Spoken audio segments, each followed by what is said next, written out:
I think were pretty interesting, funny, insightful. And then there is a question, a burning question about what you would do with your time if all you had was time. Which, of course, I can go into so many different directions. But the calls will be open, and of course there will be some things suggested to you you want to call in on, or you can just bring whatever you got, come as you are, and there you have it. We press on with Holy Week. So 7:01 p.m., welcome to the show. That's what I have for you tonight. Tomorrow, Timothy Alberino. I've got a bunch of stuff already written. I want to be able to get the next day's show written the day before. I want to try to do 2 shows. I'm trying to bundle this stuff because I'm going, there's too many things that need to be addressed.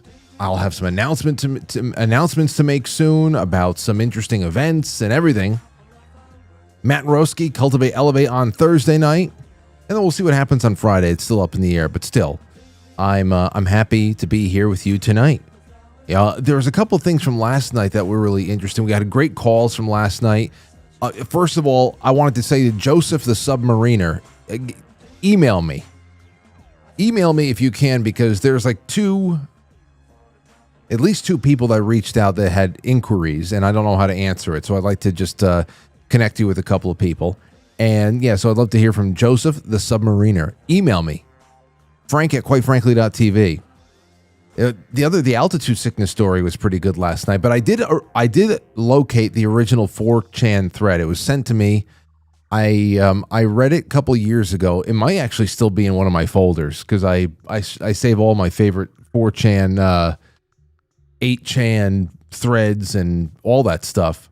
But the original thread that was just focusing on what was going on inside of the space community around the time of the drilling of the hole and the woman that was supposedly, whatever the reason is, could it just be that there was a blood clot induced moment of hysteria, or was it really about wanting to come home and monitor everything that her boyfriend was doing in her absence? I can go either way, and I like deferring to anonymous, sourceless threads. I don't know what it is. It just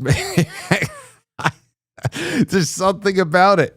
There's something about it that just it's me. It's very me. Depending on the subject matter, of course. So I like going that route. And there you have it. So I'm going to keep that. If we do anything on Friday night, which I'll probably go live on Friday night, I'd like to read through it. Of course, it's chock full of language from the boards. So I don't know. I think it'll still be fun. And yeah, even if it's just an hour or something like that, we'll figure it out. But that's what I have for you tonight. What else? Was there anything else I wanted to do? No. Let's just kick this one off because we have pretty much an extended grad bag up front, and then we'll get into some other things around the corner. Be right back.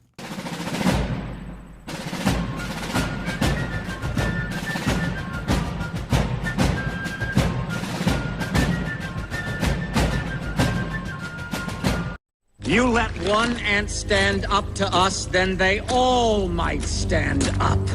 Those puny little ants outnumber us 100 to 1. And if they ever figure that out, there goes our way of life. It's not about food. It's about keeping those ants in line. That's why we're going back. Does anybody else want to stay?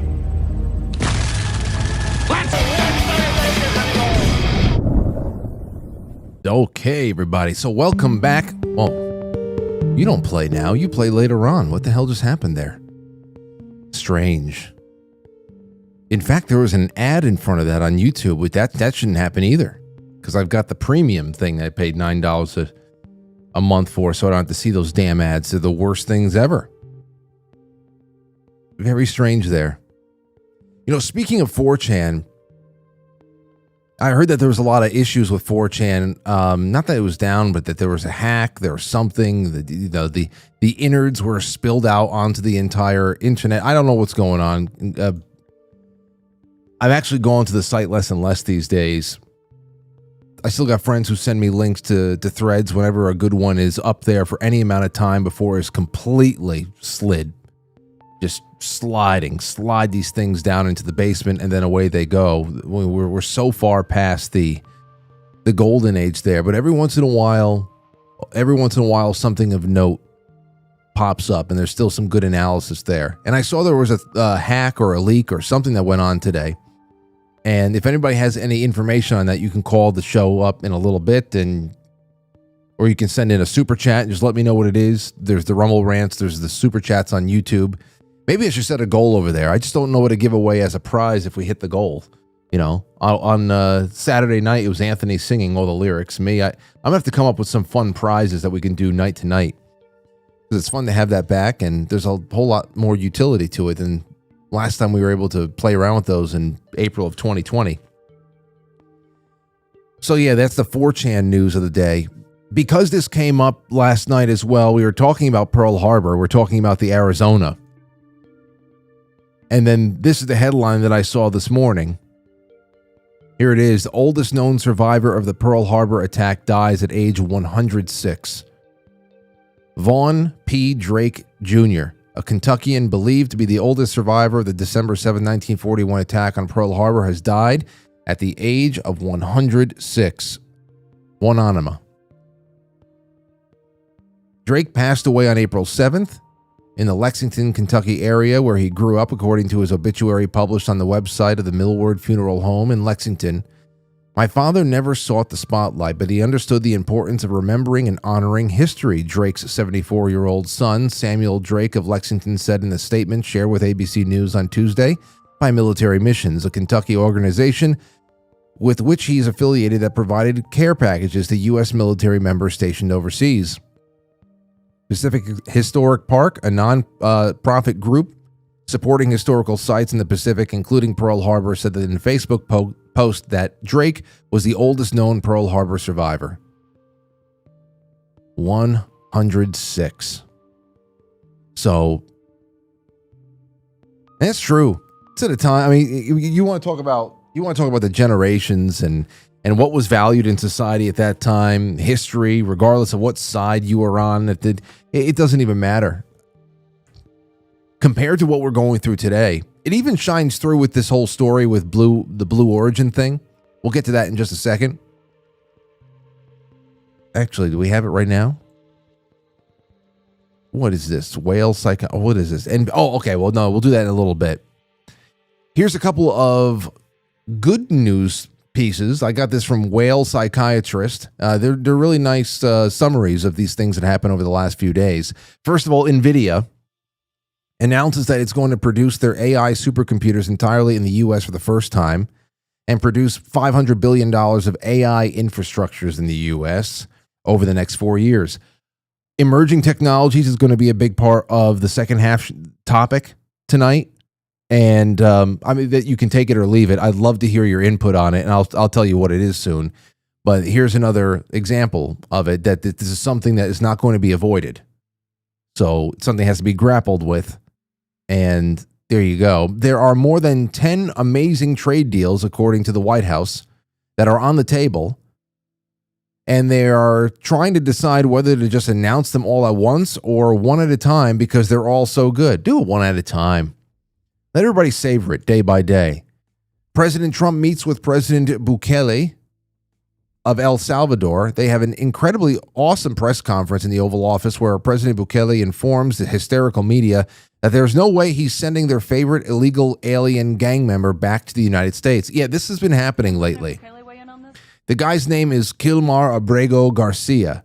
And not only was he in the country illegally, but there's plenty of evidence pointing to his membership in one terrorist organization or another, MS-13, I think one of them is.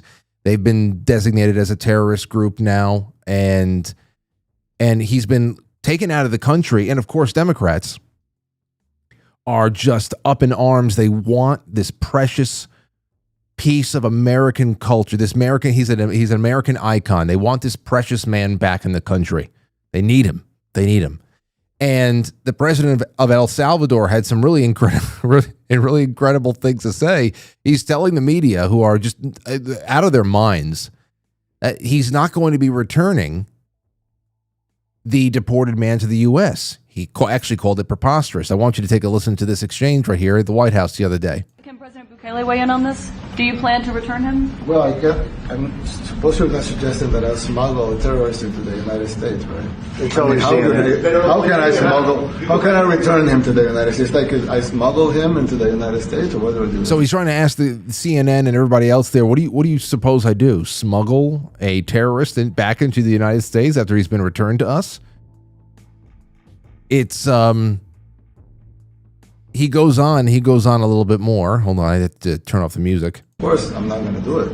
It's like, the question is preposterous. How can I smuggle a terrorist into the United States? I don't have the power to return him to the United States. So you can release him inside El Salvador. Yeah, but I'm not releasing. We're not very fond of releasing terrorists into our country. We just turned the murder capital of the world into the safest country of the Western Hemisphere, and you want us to go back into the releasing criminals so we can go back to being the murder capital of the world? No, that's not going to happen.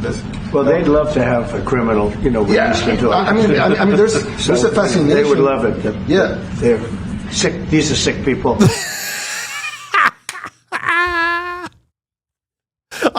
Listen, I said it before. I said it last week when we were doing, I forgot what the hell it was. If there's the most enjoyable thing about all this stuff is the comfort level. It's the comfort level that he's operating on. I love that last line there because here he is. He's talking with the president of El Salvador. Okay, he's not talking with the president of some majority waspy white country, even though they're all being erased from the face of the earth at this point.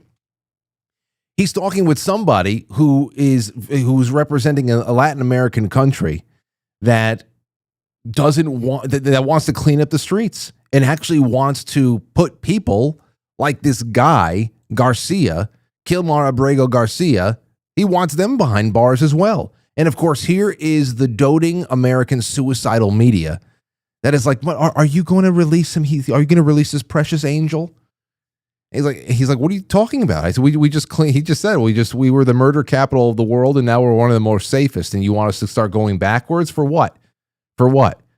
And that's when everybody in the press corps starts slicing their own throats in protest. I want to just hear that last part one more time when Trump is talking about the media to their faces to Bukele. Of the world, into the safest country of the Western Hemisphere, and you want us to go back into the releasing criminals so we can go back to being the murder capital of the world? No, that's not going to happen.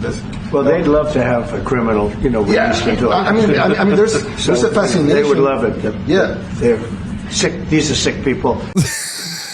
I love that. I'm sorry. I love that. These are sick people. Oh, to say that to somebody in the room. Oh, it's so much better. I have so much more respect for people who can do that because I'm around so much gossip in my life. I hate the sound of gossip. I can't stand it. It ruins the whole damn room. I hate gossiping ninnies. Can't stand it. I love this. So just that in general, that was nice. Anyway, on to some more of the good news. While the White House has asked Congress to eliminate all public broadcasting funding and codify foreign aid cuts identified by DOJ. Yeah, I can identify it. All of them.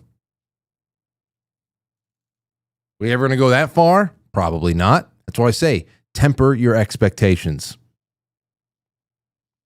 Proposed cuts include $1.1 billion for the Corporation for Public Broadcasting, which funds PBS and NPR, and $8.3 billion from USAID per NYP, the New York Post. Pam Bondi announced the arrest of radical leftist lunatic in regards to a firebombing of the New Mexican Republican Party headquarters and a New Mexican Tesla dealership. They are seeking 40 years in prison and will not be negotiating.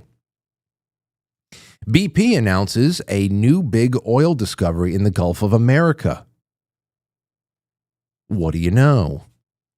And the EU has now decided that they want to negotiate a new trade deal, and EU trade officials are meeting with Trump officials to work it out. When that is, I don't know. I didn't see anything else up there.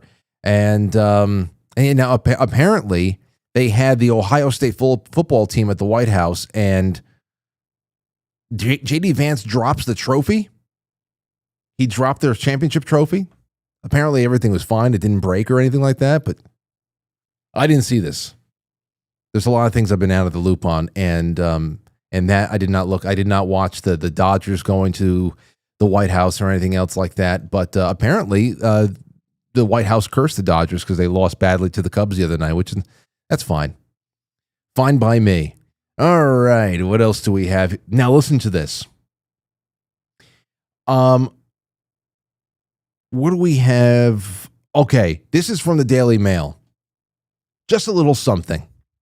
They wanted everybody just to know that Katy Perry and Lauren Sanchez and Gayle King, all the likes of the 6 women that they sent up high into the sky yesterday, that they are not astronauts.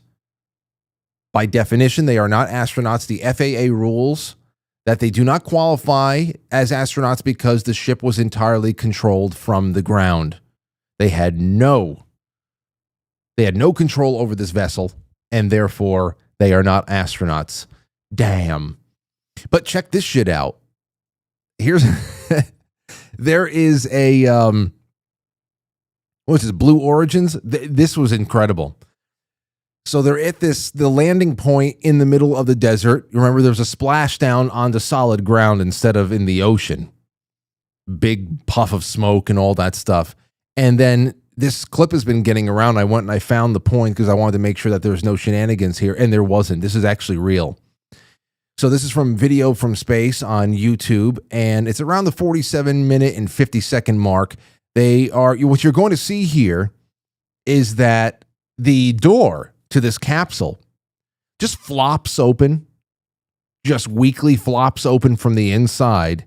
And apparently this was supposed to be Jeff Bezos's. Jeff Bezos was supposed to have the honors here of prying the door open with a crowbar or something else like that. And you can see that, I don't know, it happened a little bit too soon. A little bit. There's a Building 7 moment here. Motion, or is she still just, oh my God, I saw the stars, I saw the curvature of the earth. Watch this. Watch what's going to. Okay, this is what you're looking at right here. Just keep looking at that. Come out of her pop. It's mouth, open. but really her heart. And is that it just flopped open? They said no, close it. Jeff has to open it for you. Jeff Bezos out there right by the capsule? Kind of hard to see. That is correct. That is Jeff Bezos, our founder, on the left, as well as Sarah Knights, our crew member 7. And I just want to thank our viewers for joining us. NS-31, New Shepard's 31st mission to space, our 11th human space flight. And correct, they'll go. And of course, they go and do it. Then he opens it up again. And that's what all the kissing starts. So it's just funny, the pageantry and the fakeness of the whole thing, and of course there's people covering the conspiracy theories about Blue Origin and how there's so many people who said that's not real and all that. But the splashdown into the sand of the desert instead of the ocean, which I understand the logic of the ocean a little bit more than the sand. I mean, it's not like they had any kind of levitation. There's no kind of hovering. There's nothing there. There's just parachutes. And then you have the door flopping open from the inside. It looked about as sturdy as a sauna tent from Dick's Sporting Goods. And it wasn't supposed to be open. So I just wanted to throw that out there. But still, this is a very important time for the world. For the world, especially for women who are constantly fighting against stereotypes, and they never get their due and all that shit. Take a listen to this. This is from a WorldNet Daily.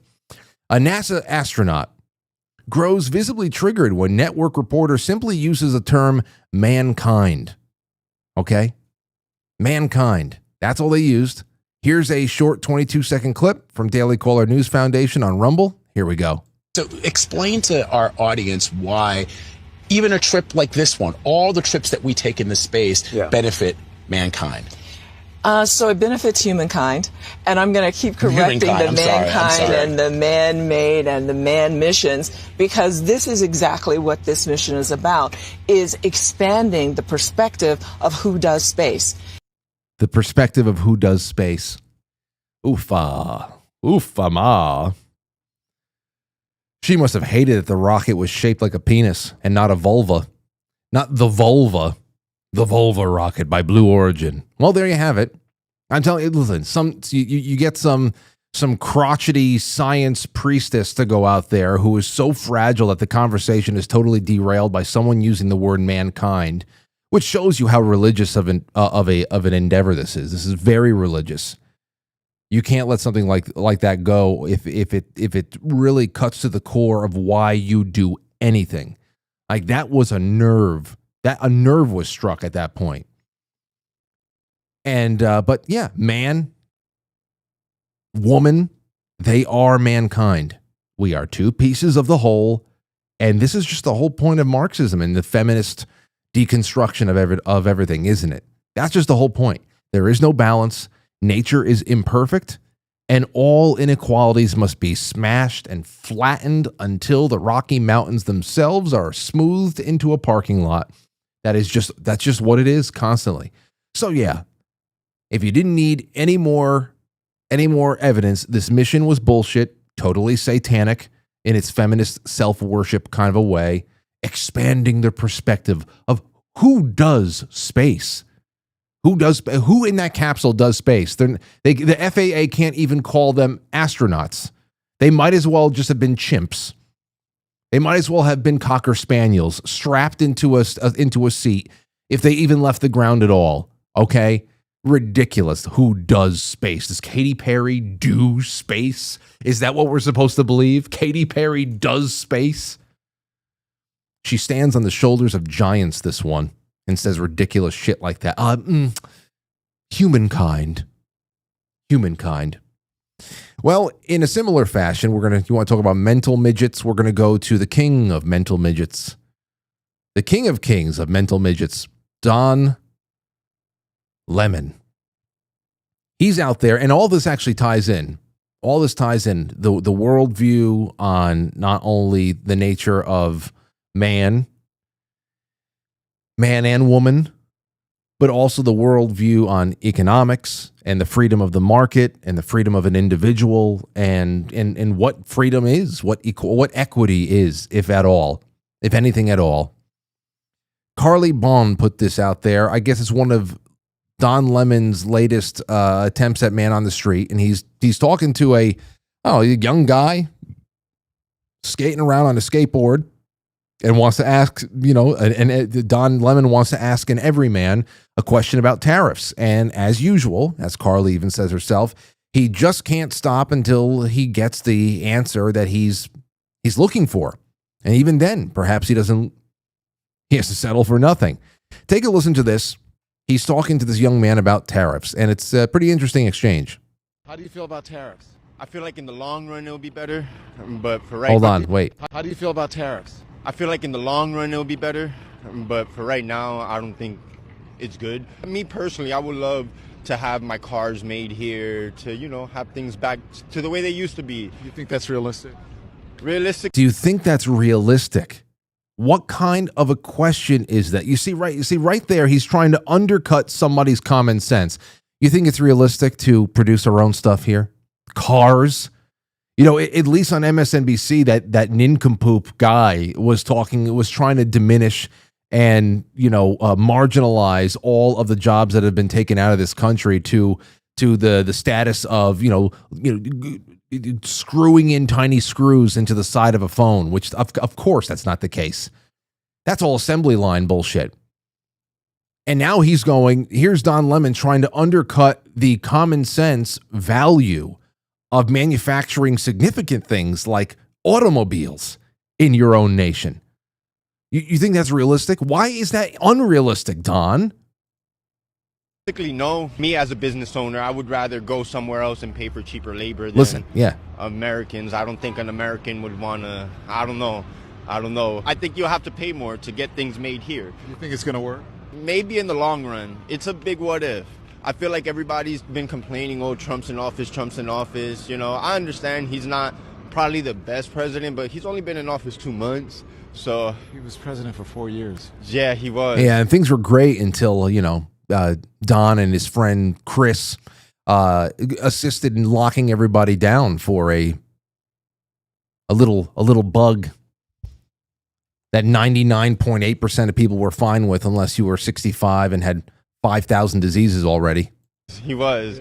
And America chose him again. So here's the whole thing, because it's the end of the clip right here. The skateboarder is reasonable. All right. Don Lemon, of course, is not. And what comes out in this is he knows what's happening ultimately, and he knows the basics of this whole thing.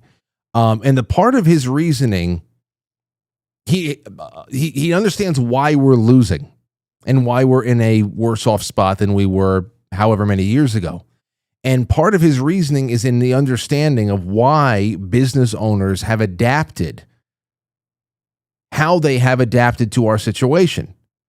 And in the way that they have very dispassionately chosen foreign, cheap labor in order to remain profitable in business. And that's just obvious.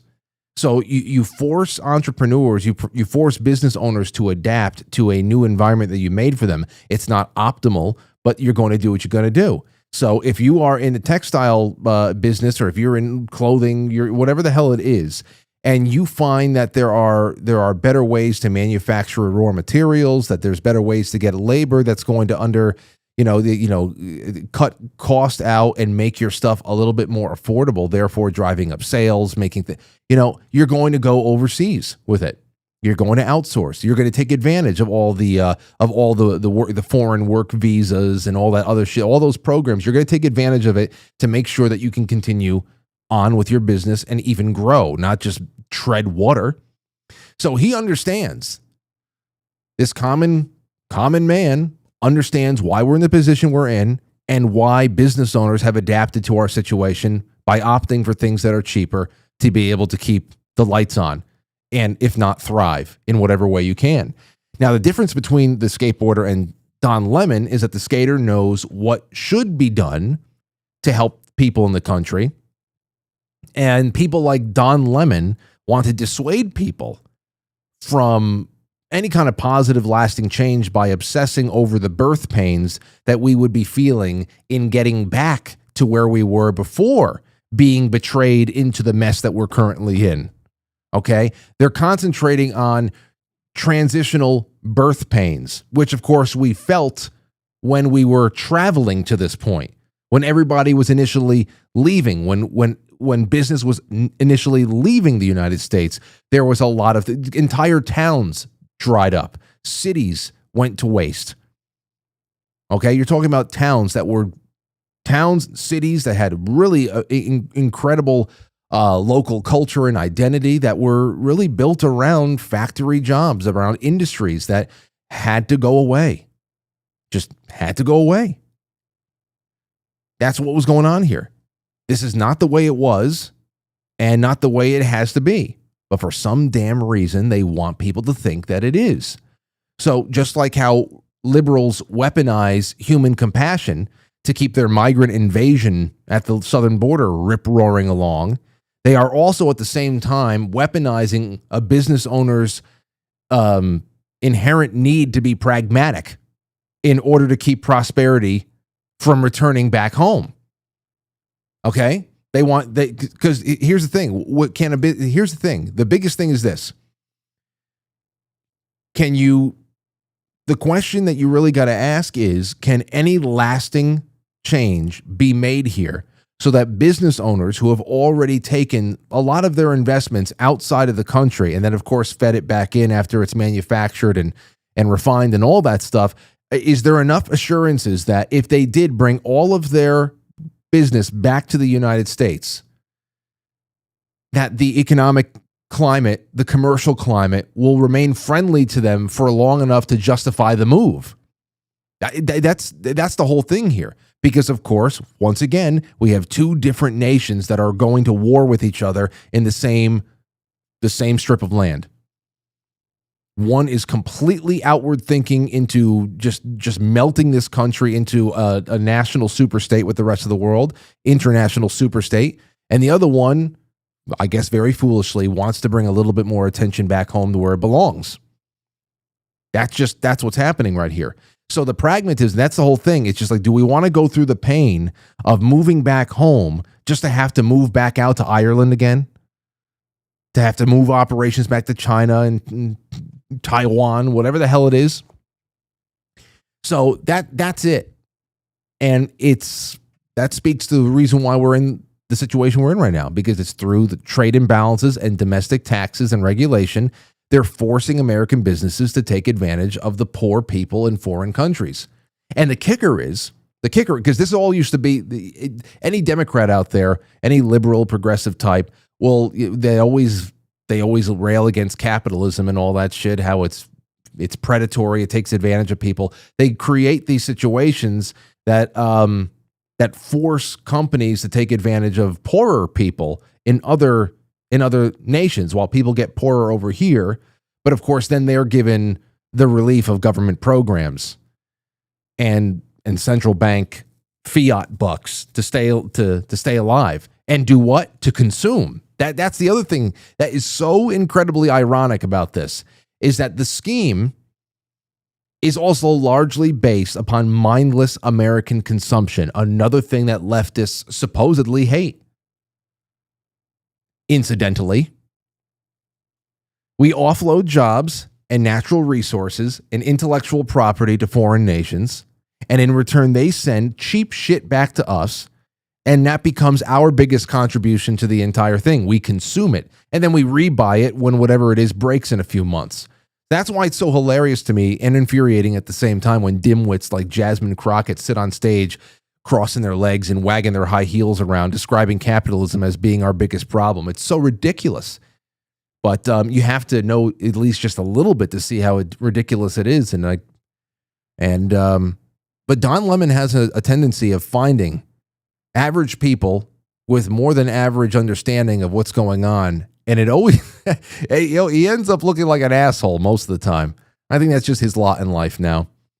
So, but yeah. So between the mindset that drives Blue Origin and NASA and the perspective of who does space, the perspective of who is the biggest producer, and in the perspective of what is realistic for us to produce on our own again, to release, that there needs to be some central regulating agency that should decide for us what is worthy of our time to do here at home in a commercial sense, what's worthy of our time, what Americans need more of. It's just ridiculous. And of course, for the Marxists, something like tariffs, if it ever came close to replacing something like income tax, for example, these Marxist race hustlers couldn't. They wouldn't have enough to redistribute wealth. They wouldn't have enough to redistribute anymore. You know, that's a big part of their game here. So anyway, I thought that was pretty interesting to put together, and I just wanted to throw it all out there. Now, here's the other thing I'm going to give to you. You talk about how things, we're talking about who built, how are things built different back in the day, and how industries evolve, how they rise, they fall, they could become obsolete. Sometimes it's just because of innovation. Something becomes innovated in some way, a more basic prototypical piece of technology. All of a sudden you don't need it anymore because it's been improved upon. The other thing is obsolete. That just happens naturally. It's just the evolution of things. But as far as planned obsolescence, that's another thing. We were talking about that before too. It seems like things are almost deliberately designed to go to shit, like car batteries and God knows what, refrigerators. Who knows how bad it all is designed to be. But here's something that Reid Hoffman said not too long ago about the year 2034. And I want to talk to you about it a little bit, and I'm going to open up the lines. And for the rest of the show, you can call in with whatever you like, but I'd also like to hear a little bit of your thoughts on this. Here's what they said. This is from Albert Builds on Twitter. He says, it's 2034. Your 9-to-5 job is gone. Everything is so cheap you don't need to work anymore. That's Reid Hoffman's latest prediction. It's not only Reid Hoffman, but people like Elon Musk have been talking about this for a long time too. The LinkedIn founder who foresaw social media back in 1997, here is what he says is coming next. He isn't just a tech visionary. He writes the future. He predicted social media's rise. He saw the sharing economy coming. Airbnb investor called the AI revolution years before ChatGPT. Take a listen to this clip right here. You may not only work at multiple companies in your career, you may work at multiple industries. Industries are changing, your own path changes. You may not actually, in fact, do a lot of your work fully as an employee. You may actually be working in the gig economy, or you may have 2 or 3 gigs. All of these things are the directional changes from what we've seen in the workforce for the last few decades. And it actually does create a lot of opportunity. It does create a lot of productivity, but it also creates a lot of uncertainty, and people like stability. And so, one of our challenges as we figure out is how do we minimize a little bit of the uncertainty, increase a little bit of stability while continuing to have the kind of opportunity, productivity, and flexibility. So again, that ties into gig economy stuff. And I know a lot of you are already in that line of work. I know that a lot of you, it's for at least 10 years now, that something has become more and more prevalent in what's going on in the world. Instead of having one job that brings home all the bacon for the whole family, that you got the house with the front and the backyard, you've got a nice automobile, you have a couple of children, everything is paid for, and you've got money in the bank saved, and you also have enough money to put on the table at night. All from one job. And mom doesn't even have to work, to be honest. Now we know it's gigging. Everybody's gigging. Maybe they have a full-time job, but they also have a couple of things on the side. It's just complementary. It's supplementary. Whatever it is. So that's something that has been talked about for a while and has become a lot more of a necessity, especially ever since they started absolutely destroying healthcare around 2009, 2010. When you have people that are only making more and more seasonal and part-time jobs that are available so they can avoid healthcare mandates and everything else along those lines. And of course, that trickles down to what's available to people who do want stability, who do want something that you can rely on, and want to know that there is an end to all of the work and a little bit more of, just outright relaxation. But when it comes, so anything you have to say about the gig economy and how it has emerged in your life, please call in with that. We're gonna take calls 914-200-0269. But here's the other thing here too. If things changed in the next 9 years, as he's saying, the latest forecast is staggering. He says that AI is going to make everything 1,000 times cheaper. Legal services, medical advice, consulting. That what once cost thousands will now cost pennies. With everything cheaper, the need to work will actually shrink. If AI replaces expensive services, people will spend their time differently. Hoffman believes that AI will make everyone a business. AI-powered assistants, personalized coaches, on-demand teachers. With the right prompts, AI will create anything from articles to websites to full businesses. And the game shifts from hard work to great ideas. Wealth will flow to those who think creatively, not just those who grind the hardest.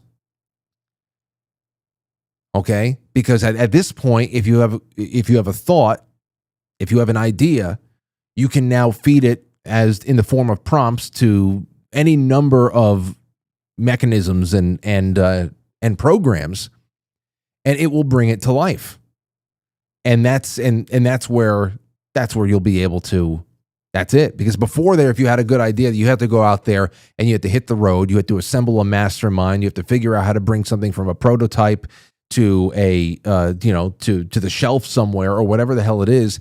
And now it's just, I mean, it's been a lot more streamlined. It's going to get even more so. We see what people are doing with media. I mean, there's so much more on the horizon there. From scientific formulas, of course, then you start hooking this up with 3D printers. It actually brings these things into a physical space. You may not like it, but this is where it's going. AI augmented entrepreneurs, programmers, and filmmakers will realize their visions faster and at a greater scale than ever, says Reid Hoffman. The AI economy is just getting started. If you're reading this, you're still early. He believes that we're still in the early days of the internet. Anyone, anywhere can build a business with nothing but a laptop. If you're not leveraging AI, you're leaving massive opportunities on the table, he said. And, but here's the thing. If things do change in the next 9 years or so to that degree, that you didn't have to work anymore, whereas where life has changed to where you're not stressing about paying the bills, your time is your own, what would you do with yourself? That's my question. You can call in. We're going to take an early intermission right here so that we can get you guys calling in, give you some time to pick up the phone and do all that stuff. I'd love to hear from you guys, not only about how the gig economy has built up for you as a more relevant piece in your life, whether you like it or whether you don't, if it's burning you out, whatever the hell it is, pros and cons, you can bring it up. But for everybody else, set aside all of your resistance biases. You know, I want to resist this. Set aside all the virtue signaling on how evil AI is and everything else, and just put yourself in a situation where you're not stressing about paying bills at all, and your time is your own again, largely. What would you do with yourself? You can call in with whatever you like on the topic, but I'm more interested in what you would be doing for the love of the task alone. All right. And that may go back to the most perfect job that we did, the most favorite jobs, most meaningful jobs, or whatever it is.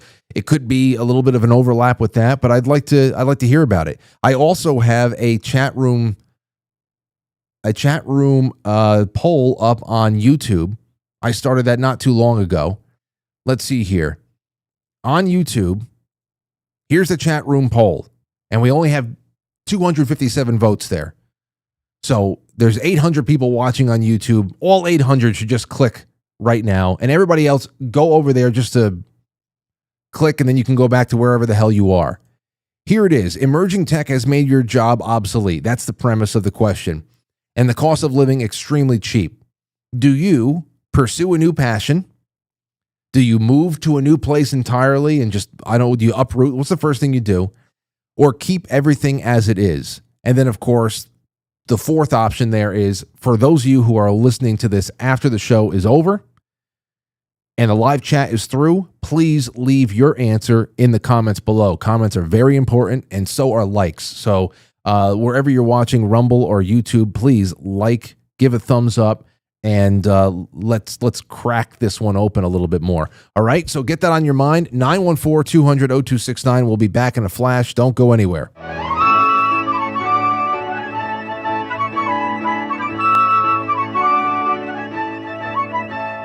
Well, the Lord Jehovah has given unto you these 10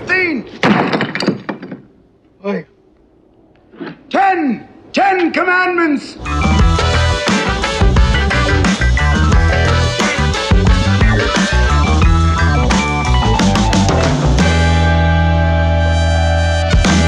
Quite frankly, he's amazing.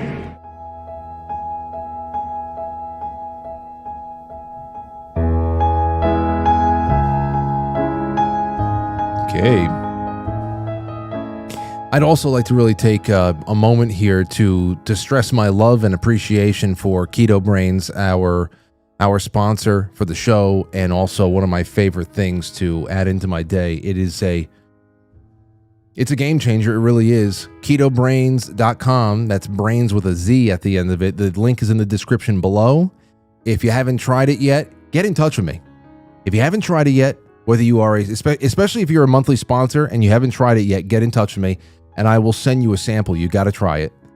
And if you're just really curious about it, email me and I'll see what I can do for you, because I know that you'll love it. I know that there's a lot of people out there taking their health into different directions right now, and I know you're going to love it. And I just want to thank them very much. The promo code for those of you who just want the 20% off of your first order is Frankly. And of course, if you're a monthly sponsor, you get a recurring 20% off. And they just give away tons of prizes and all that for us. I really love them, and I hope that we can keep them on for a long time. Because I'll tell you one thing, I'll be using it, whether they're a sponsor or not. I'll be guzzling it down once or twice a day. Okay, let's see. 914-200-0269. And while you are calling in, I'm going to get into we have some good voting going on now. All right, over on the Super Chat end of things, on YouTube, Lily, thank you so much, Lily. It's good to have you out there. Idaho Black says test 1212. Oh, I see you. I see you.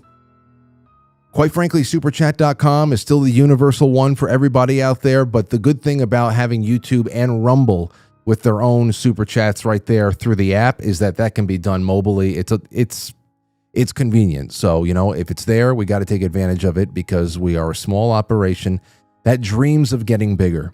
So please sponsor us in whatever way, even if it's a nightly super chat, that's a nightly sponsorship. Pamela, you there? Hi, Frank. Long time first caller. Oh, it's great to have you on. Long-time listener. It's good to have you back. Have you on? Sorry, not back. This is your first time. I hope you come back. So, what are you calling in on tonight? I think it's all kind of meshed together, but I'm interested to see what angle you're going to take. Well, I think that if I could, I would pursue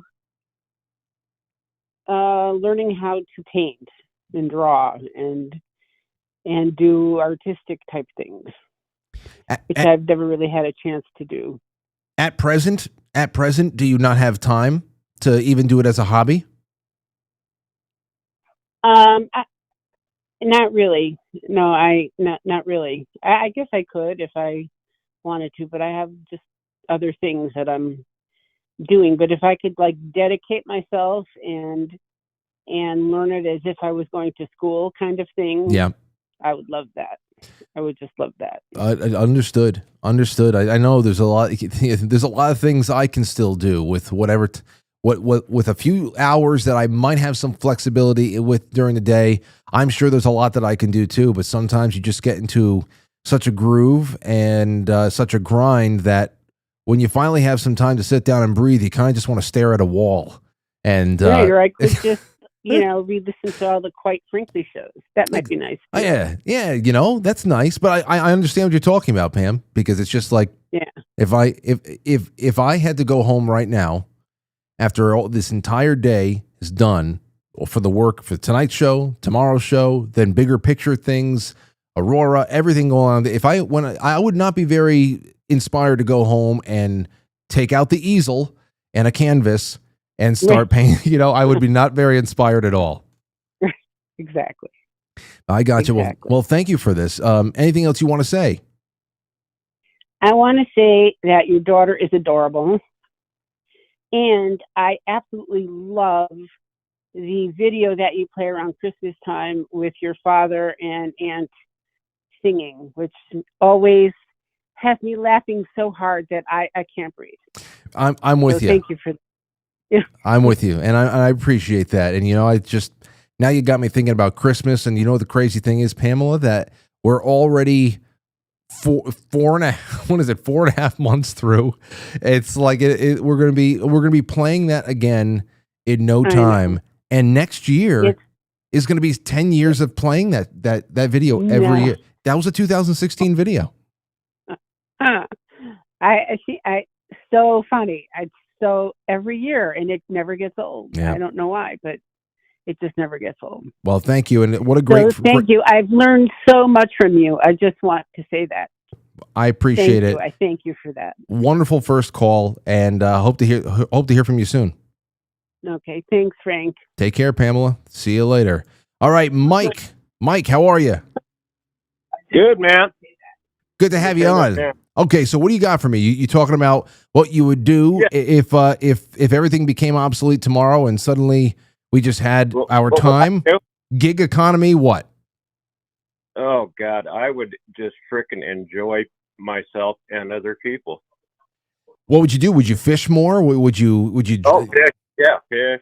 Anything, all my hobbies, fish, cook, bake, hang out with my kids. Just, I can never get enough of that shit. No, I know. I know. But hey, you were talking about the World War II guy earlier, and if you got time for a quick one, go ahead. The World War II. My mom was at Pearl Harbor when it got bombed. Wow. What was she doing? And she was like 13 years old, and she was there when it got bombed. And her mom, who was a kept woman by one of the muckety-mucks on the base, had tried to have my mom shipped to San Francisco to stay with her aunt and uncle. And they tried 3 times to get her over to San Francisco on a military transport plane. And they were turned back 3 times because of too many Japanese Zeros in the air. And on the 4th time, they made it through, but they crash landed right off the coast of Los Angeles in the ocean. So your mother, first of all, was your mother a native Hawaiian? Yes. Okay. And so she is in this situation out there. She finds herself at Pearl Harbor during the bombing. She's 13 years old. She finally gets off the island in the midst of all this military activity, and then she's involved in a crash landing. What this plane just skimmed down and landed in the water? What happened? Yeah, I guess it got foggy, and they couldn't figure it out, and they crash landed in the ocean. And my mom looked over to the guy that was probably a general or something, and told him, "Hey, I think I'm going to throw up." And right after she said that, somebody yelled, "They're coming to get us," or something like that. And she was fine. And she stayed a week at the Biltmore Hotel. And her biggest memory of that is she felt like a movie star, because when they delivered her food, they had the silver carts, the silver serving carts, Wow. that you see in the movies. And that was her. She thought she was a movie star. I wish I can know a little bit more about the actual crash and the land, how long. Obviously they had to have just been floating there on the water a little bit. What did they get off the plane, get into a raft? Did the plane sink? Did she watch the plane I would love to know a little bit more. Yeah, the plane sank. They were treading water inside the plane before they got out. How far off the coast of Los Angeles were they? Were they far? Obviously, they were able to radio to some kind of Coast Guard or something on the way in. Yeah, they weren't too far off the coast. It was just they were coming into Los Angeles to land, apparently, and they just ditched the plane in the ocean. I don't know if it was a mechanical problem with the plane or whatever, but anyhow.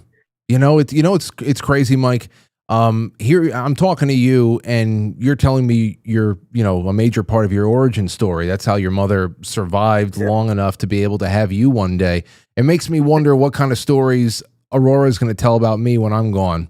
And that's just I don't know. It's very interesting, and it was a great story. I'm glad you shared it with us. Thanks, Frank. I love your show, man. Well, I'll talk to you soon. Be well. There you go. That's nice. Okay, 914-200-0269. Now, everything's in play, especially the gig economy thing. How has that worked out for you over the last 10 years? Because is it really going to continue on? Who knows what is brought back to the United States? But then again, like I said, the eventual how a business, a technology goes obsolete just through innovation alone. Leftists were saying this about trucking and shipping. Hey, you know what? One day all these trucks, they're all going to be, on autopilots and stuff like that. I don't think so. Not too soon, but gig economy might be coming for a lot of people. Let's see here. Barry, are you there? Hello. Is this Frank? Yes. Is this Barry? No, it's Herbie. Herbie. Go ahead, Herbie. Yeah. What's going on? It's nothing. So yeah, gig economy. Yeah, with the gigs I do is, I'll do home improvement type stuff. around small town home improvement, so help people with their plumbing and electrical work, maybe remodeling. Well, you stuff see, like that. that's a good point, Herbie. Before, if you can leave anything, and I guess this is another topic that we can just throw to the audience. What is going to be? But what would I do if AI took over? No. It's I actually the opposite. It's actually the opposite, because how can AI take over home improvement so quickly? For you to show up and to mend a pipe at it's sometime in the next 20 years, a robot's going to show up and mend a pipe for you. Could it? I mean, some people would say yes, it's that quick, but I have to imagine that there's a lot of lines of work where it's just going to the most value is going to be that there's a human being doing it. So anybody who knows plumbing, it doesn't always go exactly how you think it's going to go. Okay, so you get into it, and it could be a complete shit show, literally. Yeah, because it is plumbing, but you have to improvise a lot sometimes, but or you run into something and you find something else, or that's just with plumbing. And then home improvement type activities, you start working on one thing and you find another thing. So it's an interesting thing. And is that all you wanted to share with us, Herbie? Well, with AI, if I could do anything I wanted, yeah, if I could do anything I wanted, I'd be tripping on psychedelics and going to concerts. I'd be like a modern day hippie. That's what I would want to do. That's nice. Make love, baby. Literally, let's make some babies. That's what I'd do. There you go. If anybody wants to meet up with Herbie at a Grateful Dead concert and make some babies on acid, please go contact him after the show. And that's what I'm talking about. There you know what? I appreciate the honesty, because I'm sure there's a lot of people that are out there just that would want to do the same. That maybe would not say maybe they don't have the drug component to it, but perhaps they want to drink a couple of extra Bahama Mamas on a beach somewhere, or I don't know what the hell, pina colada and some indica or whatever. Yeah, smoke a bowl and just take in the breeze. That would be nice. I think everybody should have at least one reset day a month. That's for sure. Thanks for the call, Herbie. Oh, yeah. You too. Take care, Frank. Okay, take care. See you later. Here are some of the comments on that thread as you guys call in a little bit more.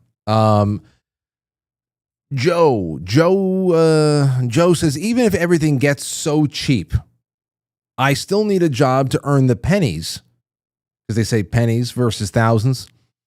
I still need a job to earn the pennies to buy the so cheap bananas and to pay for my so cheap mortgage. But AI replaced my job, so now I earn money selling my ideas. Does this sound like a workable economy? No, it doesn't. No, it doesn't. There is something very inhuman about it. And that is why I'm saying concentrate on what would you do? Because the what would you do is directly connected to the human aspect out of all this that we need to be doing. And just going to concerts, I'm sure that there's going to be a time where Herbie is like, all right, I don't want to, I'm kind of tired. I don't want to go to the concert. I'm going to take a couple of months off with the concerts. And, I'm going to take a couple of months off with the acid too. I got to do something else. Eventually, Herbie's going to find himself getting into some kind of creative toil. Something is going on there. We are not designed to just be nothing. We are designed to put this world, whatever little corner of existence we call ours for the time that we are here, we are designed to put chaos into something a little bit more ordered, to improve upon something. I really do. I mean, I think that's our jobs. Inherently part of our jobs as stewards of this planet. So that's the big overarching theme of it all, is that does this sound like workable economy? Forget about the economy. It's not workable as a species. I mean, you see what happens when you go to a national park or a state park, state forest or something like that. There are signs all over the place. Do not feed the wildlife. Do not feed the wildlife. And why is that? For the same reason why we've destroyed generations worth of people with the welfare trap that we have over here that masquerades as charity. Do not feed the wildlife. They lose any and all instinct to go out and provide for themselves. They just become kind of lost. 612, you're on the air. Go ahead. Oh, Frank. Well, hi. Okay, I want to answer your question. Okay, who's this? This is Carly from Minnesota. Carly from Minnesota. Welcome. Go ahead. Hi, thanks. I would live part-time in Southwest Florida and hang out on the beach with my mom, and then I'd go and cook good food with her. And the other part of the time, I'd live in Nevada with my brother for the mountains. And when it snowed, we'd go skiing and horseshoeing. And in the summer, we would go hiking. And then I would spend the rest of my time reading books and writing and kayaking. And that would be so fulfilling. Yeah. And my whole soul would be happy. So you see, and I think something right there. That's a lot more. It sounds a lot more in line naturally with where we are now. Obviously, there are people who are going to be a little bit more technical minded. They get a real high out of making things, crafting things. The kind of like master engineer types that can just see a hunk of metal and like a sculptor that can look at a hunk of marble and see the statue inside waiting to be revealed. I just think that something speaks to everybody, and everybody just falls into where they're supposed to be. Yeah. And I love the idea. Can I riff on that a little bit, Frank? Yeah, go ahead. I love to write, and I think in pictures. So when I'm experiencing life, I see kind of like what's behind the scenes in my head in pictures and metaphors and analogies. And so where some people take a hunk of something tangible, I like to take a hunk of something intangible and create something written out of it that people can relate to, even if it isn't direct. So sometimes it comes out like poetry, but sometimes it comes out like prose. And I think sometimes those more nuanced aspects of life that are beautiful but hard to language. I personally find the creative endeavor of languaging things that are so precious or so hard or almost maybe holy in both their beauty and their tragedy into words. And so my craft would be that, adventuring and writing. And I also like, and thank you again for the call, Carly. We're really great. And I love the way that there was a seasonal component to everything there too. Because even though I'm a pretty immobile guy as far as how far I go, in May, in the middle of May, Lauren and I and the baby, stop saying that, Frank. Lauren and I will take Aurora for a couple of days on the road around the time of our wedding anniversary. It's not very far I go. But even though I'm here, and this is everything I usually do is within a couple of square miles, I do everything seasonally. Even the way that I work out changes seasonally. And it's so I like the idea of putting that into like a macro kind of a sense where you're going from region to region over the course of a year and putting that together. And this is very important stuff, I think. Let's see here. Rob, are you there? Is this you? This is Rob. Rob, welcome. Thank you, Frank. First-time caller, long-time listener, and the first time I ever dialed in straight in. Thank you, sir. Wow. Well, there you go. You hit the lottery tonight. I certainly did. Frank, what I would do more, I'm a gardener. I'm a 60-year-old retired guy. I fell in love with fruit trees and hot peppers and tomatoes. And I started gardening indoors, growing the ganja in Los Angeles when it was the thing. Nice. And it just spurred my love to grow everything. And I love to cook. I love to cook all my food. And I don't know what to say. It's bitten me like a love bug, and that's where I'm at. Okay, so let's say because we're talking about overhead, just almost going in this scenario. They're talking about everything becoming cheap. Now, I wonder how equitable that world is really going to be, because we know that a lot of the the companies, there's a lot of pitfalls to this idea. And that is that a lot of the companies that rule the roost right now are going to essentially be subsidizing every part of our lives so that we can go and do whatever. And they will be permanently, in place as rulers of the world, so you'll get a monthly allotment of food brought to you by Facebook. And then there is, all this other stuff going on. My question is, if it truly was a wide open field and we have been set free from the burden of just the overhead and the bills that we are all really working to pay. I mean, there's a lot of people out there who are just, that's it. I mean, today's tax day, for example. Today is the day, the culmination of all of the bullshit side of our day-to-day routines. Many of us may love what we do, but behind that love is the pressure to keep it up because you can't take breaks. You can't take breaks. There's no place to break. I mean, I would actually love to take an extended vacation once or twice a year. I think anybody would. But, A, I love what I do, and I'm always thinking about work in one way or another. But B, I mean, you can't. You have too much to pay for, and that takes a little bit of the edge off of the love, a little bit of the bloom off the rose. So what I would be wondering in an ideal situation, like what you're talking about with the ganja, over here in New York, I always say, and in other states that have recently went recreational, it's so heavily regulated that it's so much more expensive to buy than it was when we just had our dealer and that was it.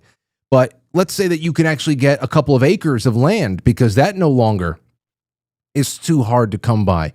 Let's say you, Rob, can get a couple of acres of land. Would you then take your love of growing things and actually turn yourself into the owner of a small farm? I wonder that. Actually, that's exactly what I've done. I live on 4.5 acres, and right now I cultivate mushrooms as a side gig just to pay for everything else. Right? I cultivate mushrooms and sell at the local farmers market 2 days a week. And if I didn't have to make the money, I'd still cultivate mushrooms because I love mushrooms. And I would still grow tomatoes because I love my tomatoes better than anyone else's. So you said, well, if we were free from the burden of having to earn a living, well, that's my creativity. And man, there's nothing like popping a bunch of seeds and watching where they go, and the love of germination and watching God's creation. And something that just magically you could put in your pocket, go 1,000 miles away, pop them in the ground, and boom, you have the creators of amazing creations right in your pocket, in your hand. So, if you love the green and you love the bud, it's an endless amount of stuff to grow, and it's always just got you staring at it for hours.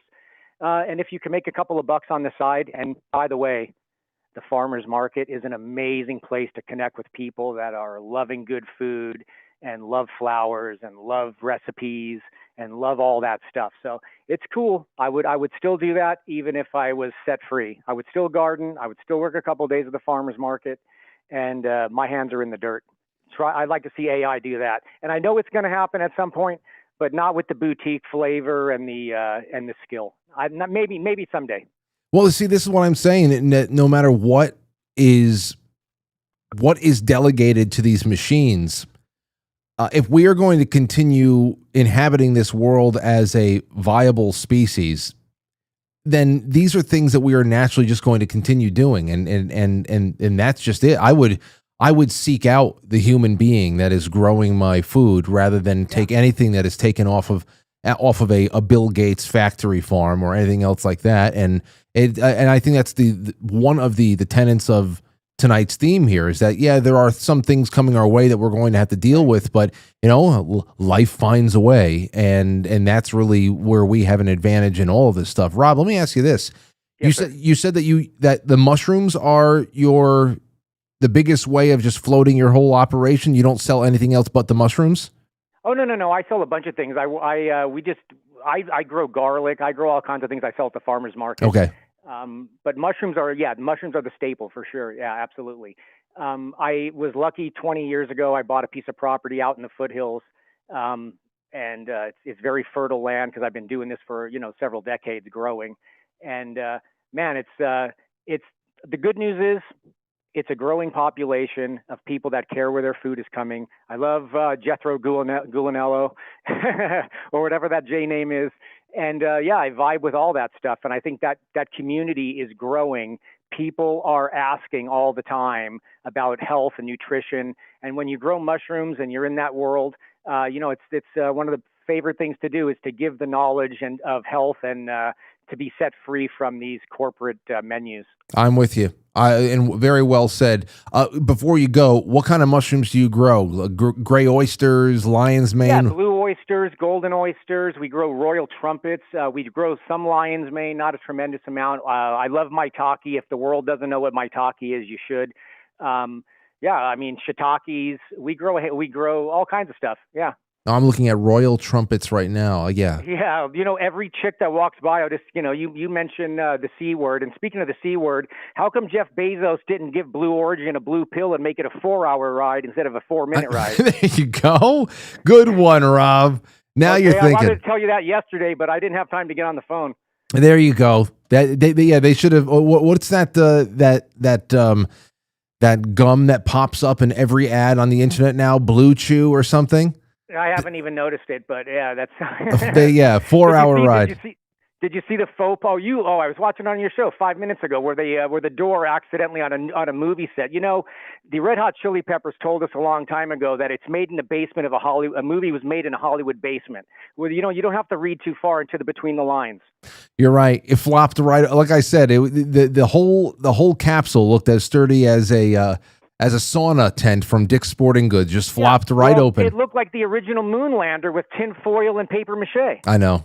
It's nuts. And by the way, if anyone doesn't know this, take a Volkswagen, take the body off of the pan, and take a look at the moon lander from back in the 60s or whatever the shit was. And it's the exact same frame as a Volkswagen with the body removed. The same front same front axle, this whole deal. It's a Volkswagen with its body removed. They didn't go any further than that. By the way, didn't the Germans come here and do all that bullshit? They had those things for cheap.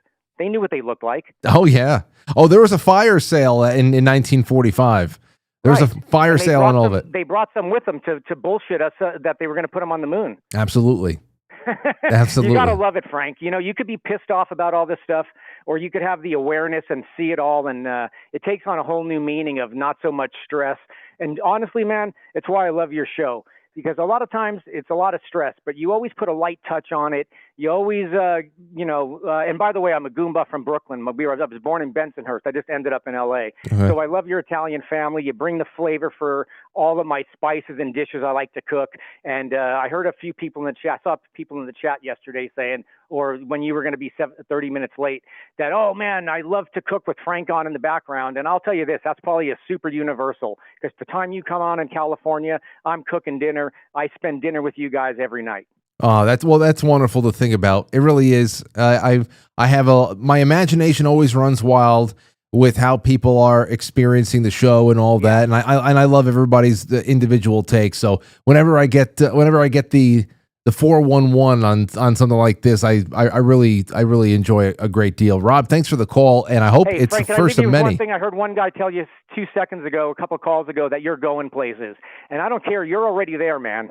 You touch the hearts of a lot of people. You're a real dude. We all love you. And I think I speak for everybody listening. We all love you for sure. And you are already there, and it's just going to get bigger. Your energy and the vibe and all your audience.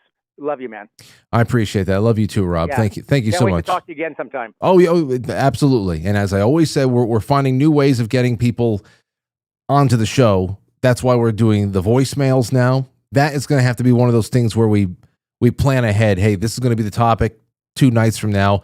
Get into the voicemails so we can go through them. And then there's also send me messages on YouTube. I mean, on through email. And then if you're a monthly sponsor, it's easy there. I really appreciate it. Love you too. And I work a lot. And there's always decisions being made, and all the decisions and choices are about what's going to make the show better. Trying things. Some of it works. Some of it doesn't work the way I expected. Sometimes you stumble on something that's gold. Everything else is just like surprise. You just got to be present and allow things to just happen. But you guys make it easy. You really do. It's a lot of fun. All right, let's take another call. and then we'll take let's take a really quick break right now. Then we'll take a few more calls. We're probably going to end a little bit early tonight, but yes, chill out. Be right back. Pick up your phones. This has been very good.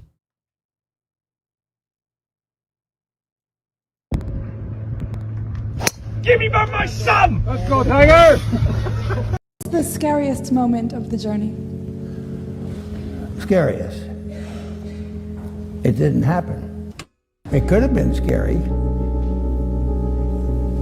Circuit breaker. I don't want to be presumptuous here. I can call you Buzz, okay? That's a legal name, passport, driver's license. And I am Uncle Coney tonight. Let's talk about this, because this is fascinating. I remember very clearly, I think anybody who was alive at the time does. I remember my parents waking me up, and we went down and we watched you guys land on the moon, No, you didn't. What? Because there wasn't any television. There wasn't anybody taking a picture. You watched animation. So you associated what you saw with... I have very hazy memories. Well, 8-year-old's question. That's my question. I want to know, but I think I know. Because we didn't go there, and that's the way it happened. Dad, I think I am racist. Nothing wrong with that, Simba. But Scar said that we are all born equal. Oh, your uncle identifies as they slash them. Slash who? What I'm saying is that your uncle is gay, Simba. This is Jay with Car Guys New England, and you're watching Quite Frankly.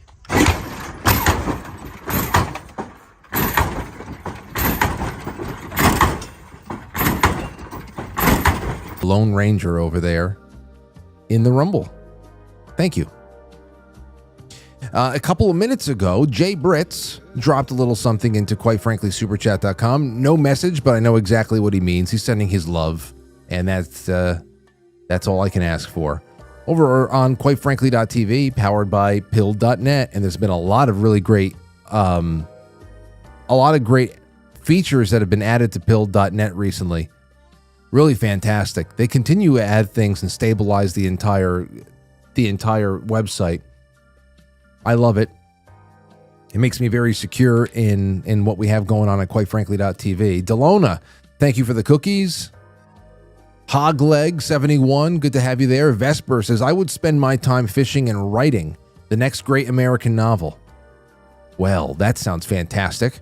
Speaking of great American novel, I hope that you guys are ready for a book club in June. I mean, we're going to have our film club on Monday. This weekend, I already have it set Saturday night before Easter. Me and Lauren are going to be watching Rear Window and just enjoying ourselves the night before Easter. And that's and so I'll have all those notes written down for Monday, and we'll have a good time with that. We'll have a public film club in May, and then June we start Mark Twain. We start Tom Sawyer. You got to jump in on that, please. Great show, says Hogleg71. It's great to have you here. Thank you, Sean Joe. Paulie9363 says, if everyone doesn't have to work, I would spread unhappiness and dread. That would be his job, spreading unhappiness and dread to everybody. How else are we going to have that in our lives without work? And again, from Hogleg and Sean Joe, thank you so much. Thank you for that. Okay. All right, let's see. 914-200-0269. You call in, and we'll get a little bit more working together, and then away we go. Oh, here's something that came in. Frank, this is from Todd. Todd said, Frank, thanks. Since it's tax day, I wanted to say great show again with Brandon Williams. The more he is on, the clearer the subject matter he talks about becomes. Well, Brandon is coming back on June 11th. He's going to be in June or sometime. Just wanted to put a few months in between. And yeah, listen, I'm starting to get the hang of what he's saying. But like I said before, it's just a matter of watching large-scale success stories to see people living exactly the way he prescribes, with a trail of universal legal precedent to encourage more people to do it and to be secure in doing it. Okay? Just like the current system, because because just like the current system exists in contradiction to the Republic and its explicit rules, I am going to need some very convincing things that show me that the current system is going to actually start being restrained by any rules or any, any competing parties' view on the definition of words or anything else like that. And making, that's just thing. That's just what I'm talking about. I'll need more information on that. I want to believe I'm 100% philosophically and morally in line with anything that gives us an out of this slave system. Now, the biggest thing, if your mind is gone, that's when you're really the slave. Because of course, the way the Matrix works, no matter what the hell you do, you can probably find a way to keep more of what you're earning out there. But everything that you buy has tons of taxes and fees built into everything.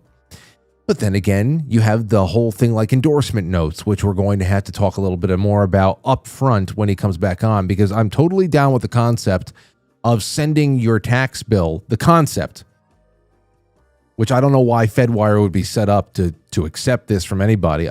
I'm down with the concept of one person sending their IRS bill, their tax bill, to Fedwire and having them eat the cost of the so-called taxes that they don't deserve anyway. Because that's one person interfacing directly with the entity attempting to steal their earnings. But the whole idea of a person walking into a private business and acquiring property for which they have no intent to pay or barter or offer up some kind of a commensurate value for what it would be other than fiat, it doesn't feel right to me, even if there is some sort of daisy chain of compensation for the dealership down the line. Ethically, there's an issue there for me. I got to understand a little. I don't know what I would have to understand to make that feeling go away.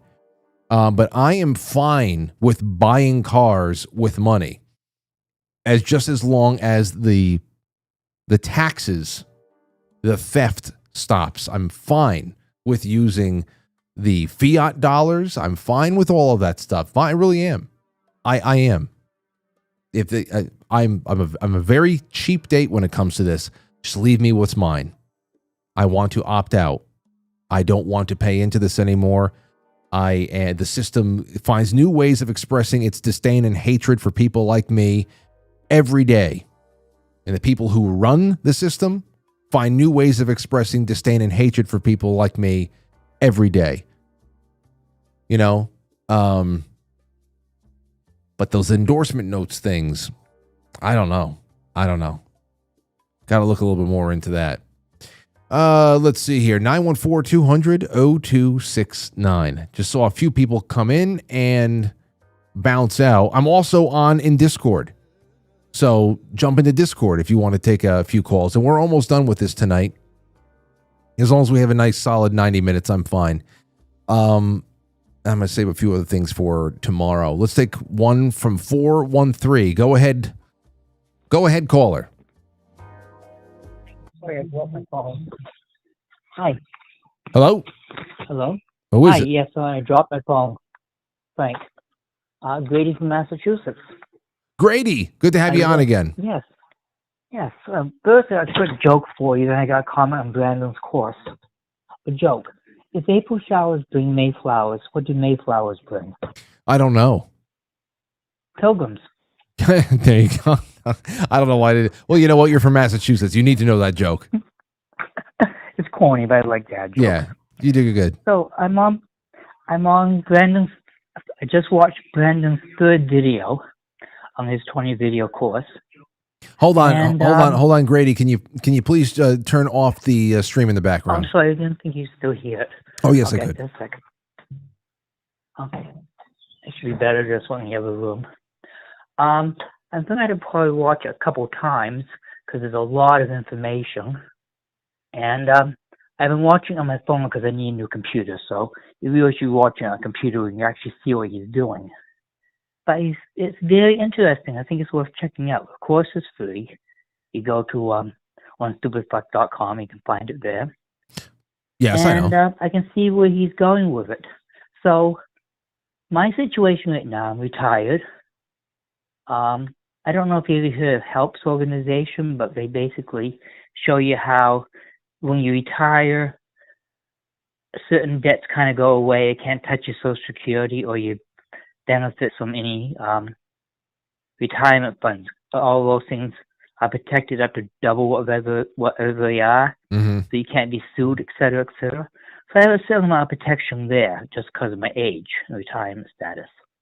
So I'm thinking I don't have anything to lose. I'm going to go through the course probably a couple times, thoroughly understand it. This will probably take me a couple months, and I'm going to dive in and give it a try, because why not? Hey, anybody that goes and does it, I would love to hear what you come up with. And again, like I said, this is really going to the needle will be moved for me on high profile people and high profile cases being essentially adjudicated in the court of not only public opinion but an actual court. And that is when the floodgates will open. It's just one of those things. And if there are people out there who want to be the canaries in the coal mine and be the trailblazers and that set the legal precedent for a very non-violent tax revolt, essentially, that would be very interesting to bear witness to. But I'm not in a position right now where I would jump right into it. I'm thinking because I'm low profile. I have a better chance of not being attacked. You know what I mean? That's what everybody who has written into me, and thank you for the call, Grady. It's good to hear from you, and I hope you have a wonderful week. Oh wait, before you go, what if you had all the time in the world to do whatever? During your working years, I know that you're retired, but let's say that the situation we were talking about came to fruition when you were still working. If you can put your time into anything that you wanted, because the pressure of having to come up with all the bills that you were trying to pay for every month is gone, what would you have been doing? I'm thinking I would start seriously writing, get back into my artwork and music. I'm in a weird place with music because I have song lyrics running through my head, but I don't sing well. I don't play an instrument. So I got to find some way of translating that music out of my head into music. I don't have anything I can work with for that. I'd love to see like an AI something that actually take what you're singing. I was just going to say, ironically enough, this is probably the best time in human history for somebody who's never really dabbled with music but has a lot of ideas to get into music, because you can just tell AI to bring one idea or two to life and then just keep tinkering with it. And in one way or another, it'll kind of be yours. Well, thank you for the call, Grady. It's good to hear from you. And to his ultimate point about the Brandon Williams' program, most of the people I talk to believe that they are a small enough fish to inconspicuously get on with it. And that is not a very encouraging thing for me. I lead a very visible life, and I'm sure that there is some sort of a dossier on me somewhere, although, doesn't seem like too concerning a situation. And that's just it. I mean, I have people, people approach these things from very different ways, and I guess we'll have more time to talk about that in the future. But it is pertinent to today since it is tax day. 413, go ahead, RR. Hey, Frank, how are you? I'm Turning well. off the stream. Sorry about that. No, it's all right. You just got on. You're working fast and diligently. Thank you. Yes, redial is a great thing. Yeah. So I wanted to talk about the subject of, AI sort of making our jobs obsolete and providing all we need, supposedly. It's a trap. Run away. Haven't we learned Agenda 2030? They want to control every aspect of our lives. I'm very suspicious of this. Also, it doesn't really seem like it could really work out, but I think, they're going to try to fool people into falling for it. And once we get into that system, I don't think there's any getting out. So I think we have to approach this very, very carefully, even though it's very tempting, Yeah. And that's the thing here is that approaching it carefully, I really think that if it's going to be up to individuals and smaller, mid-size, and then again larger communities to find ways to keep their culture and their strongest human attributes completely in check, because there's very little that people can do to prevent some jobs from going away, as far as being phased out with new innovation and automated in some way. There's just going to be some jobs that leave you. You won't make the conscious choice to leave it. And then the real question is, what choices do you make from there on in to not fall into the trap of government and matrix like safety nets? And how do you maintain your humanity? They're selling this as a bright new golden dawn in humanity where you don't have to do anything except the things that you love. But that kind of sounds like some of my most disturbing and weird dreams took place in absolutely perfect days where in the dream, the skies would be a perfect blue, the clouds would be a perfect fluffy white whenever they were there at all. The trees were green, the grass was green. I can almost feel this cool little refreshing breeze in the dream. And I was often in places that were just so picturesque. It either can be a grandparent's backyard right after it's been landscaped, or in some sort of a field somewhere, but I was alone and there was nobody there. And it was, those are some of the weirdest dreams in my life. I haven't had one in a long time. And that's the same kind of feeling that when I get when I hear one of these technocrats and futurists promise us this future where there is no need to go out there and hustling to keep the lights on. Now, we talked about it before. I mean, utilities, there are definitely ways out there, and I welcome the unleashing of any kind of energy sources here that can alleviate what we are putting up with to maybe manage costs a little bit. But there is so much tied to our jobs from even a spiritual level that it's tough. It almost sounds like a form of hell to have it all go away. Yes, I agree. And also, I think it would be the great dumbing down. We would no longer be able to do the things that we've done in the past to take care of ourselves and be self-sufficient. Also, I'd like to bring up the Hopi prophecy, where mankind splits into two different pathways. One is high tech, and that leads to their extinction. The other is going a more natural life and, living off the land, being self-sufficient, and, doing things the way our ancestors did. I just don't know if they will leave us alone if we go that path, I know. But still, it's a path worth following. I'm very suspicious of the AI and, all of these technocrats that Trump, though I love him, have, I don't think he's as clued in as we would like him to be.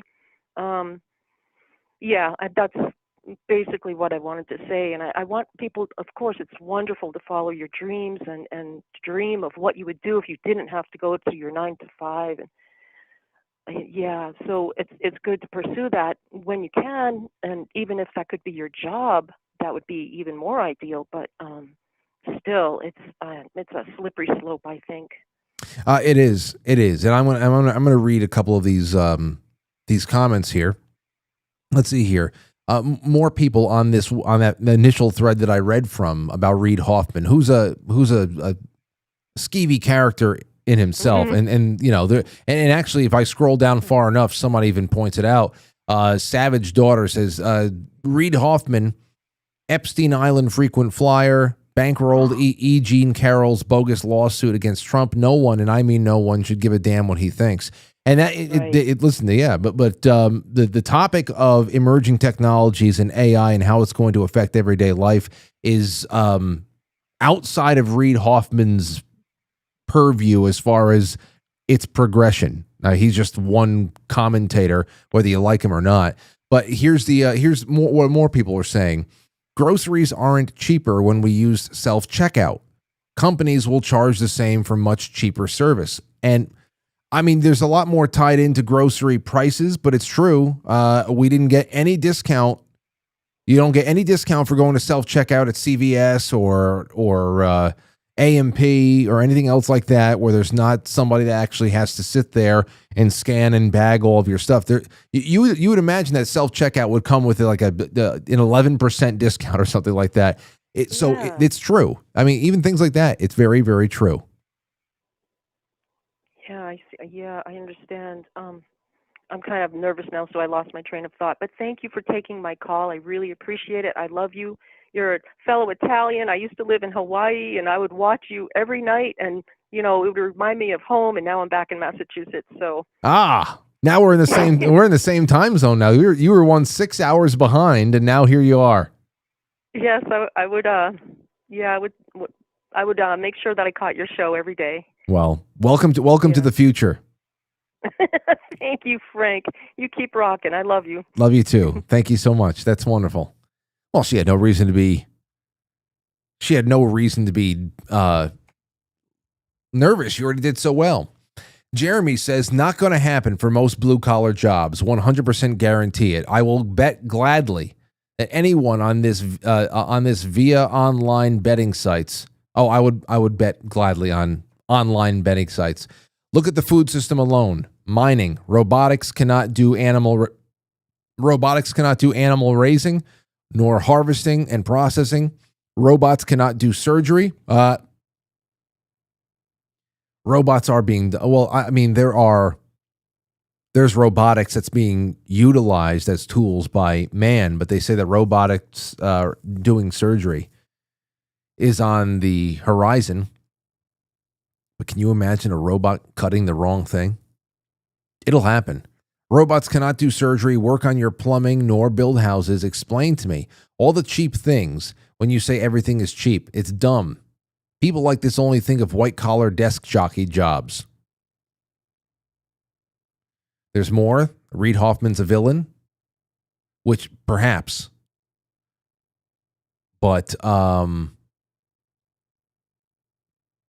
get too distracted by it. By him in this particular situation. Because he is not AI. And there's a lot more people who are never flown on the Epstein Lolita Express that are promising that this is where we're going. So there's that. Interesting stuff. Stove thank you so much. Another Massachusetts man sent in a couple of cookies over there on quitefrankly.tv. Can Delicious send a can. Wash the cookies down so I can wash down this burger. I got to watch Pulp Fiction again soon. That's what I've been thinking about. Pulp Fiction. There's so many analogies. For example, you can take Trump can be Butch coming back into the store to save in a trade sense. In a trade sense. Coming back into the store, grabbing the katana. Is the katana the tariffs? Come downstairs, the gimp.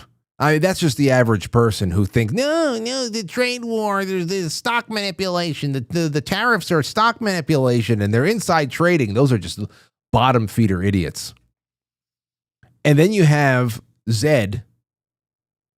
I guess we're all Marcellus Wallace. We're all just, we're tied up and we're taking it. And Zed, who's Zed? I'm sure that the chat room is going to have a lot of fun with that one. Who's the one doing the piping? Any number of people. And then, of course, you have Maynard. Maynard, who's just sitting back and watching. Hungrily. That has to be like the media class. That has to be the media class. That has to be. That's like that JoJo from Jers, and then, Dana Bash and all those other freaks that had Maynard. The Maynard character in Pulp Fiction has to be the media class, just looking on to the whole thing. And then, in come with the katana. Zed's dead, baby. Anyway, well, you know what? We did a lot more. We ended with a Pulp Fiction analogy, and that's fine for tonight. Thank you so much, ladies and gentlemen. Over on QuiteFrankly.tv, we have some after hours for you. It's going to be pretty interesting if you ask me. Remember, after hours is going to go on hiatus starting in May. Just a little bit of a refocusing going on with all of our time and resources. But Tucker Carlson interviews Congressman Kurt Weldon about 9/11. That's getting around right now. And I'm trying to get Richard Gage on the show sometime over the summer. Of course, I'd love to have him on sometime in September. But Michael Franzese with Michael Connell inside the Mafia's 2 decades grip on NYPD. Wandering Wolf, is greed rewriting ancient history? Michael Collins will be back on this show in a couple of weeks. That's going to be great. We're going to be talking about a lot of his travels. Göbekli Tepe. We're going to take that one from soup to nuts. I want the whole damn thing. The Y-Files, Symbols of Power, deciphering the language of the secret elite. And then last but not least, Jeremy Reese, our buddy, the alien scientist, with another old friend of ours, Eric Hecker. You remember when we interviewed Eric Hecker years ago in 2019 or something like that? He was the Long Island plumbing guy who got sponsored to go on a trip to Antarctica and start talking about all these different types of super weapons that are hidden in the South Pole. Well, he's made quite a name for himself ever since then, and every once in a while we still talk, and hopefully I can get him to come into the studio here whenever he passes through New York in the future. But a short but sweet list of programming after the show on QuiteFrankly.tv. I hope you enjoy it. I'll see you tomorrow night, 7 o'clock. Timothy Alberino is our guest, and if you have anything that you want to submit as far as questions for Timothy, just email me, frank@QuiteFrankly.tv, or if you're a monthly sponsor, which I hope you become one. Remember, I want to give you, I'm going to give you sample bags of coffee. If you become a sponsor of the show, sample bags of Keto Brainz. If you sponsor the show at anywhere, I would say $10 and up, I have about 20 of the 2017 Set the Chart. This is the best product, pressed product we ever had. You know, I like the songs on this album from 2017, Sky Goes On. I have about 20 albums I can send out. So the first 20, that's all you. But the other thing there too is that I don't think there's ever another need to press an album again. Everything is streaming and everything is just like one single at a time. So this is a nice little, I guess it's an LP. 1, 2, 3, 4, 5, 6, 7, 8 songs. That's an LP. 9. It's an LP. So you get the Set the Charge, Sky Goes On LP. Become a sponsor. Go and buy some Keto Brainz. Use your promo code, Frankly. And if you want to try some, get in touch with me because it's a game changer. It really is. I'll see you tomorrow. It's going to be a good one. And I'm proud of all of you for just making me feel cozy tonight. Good night. I'll catch you on the flip side.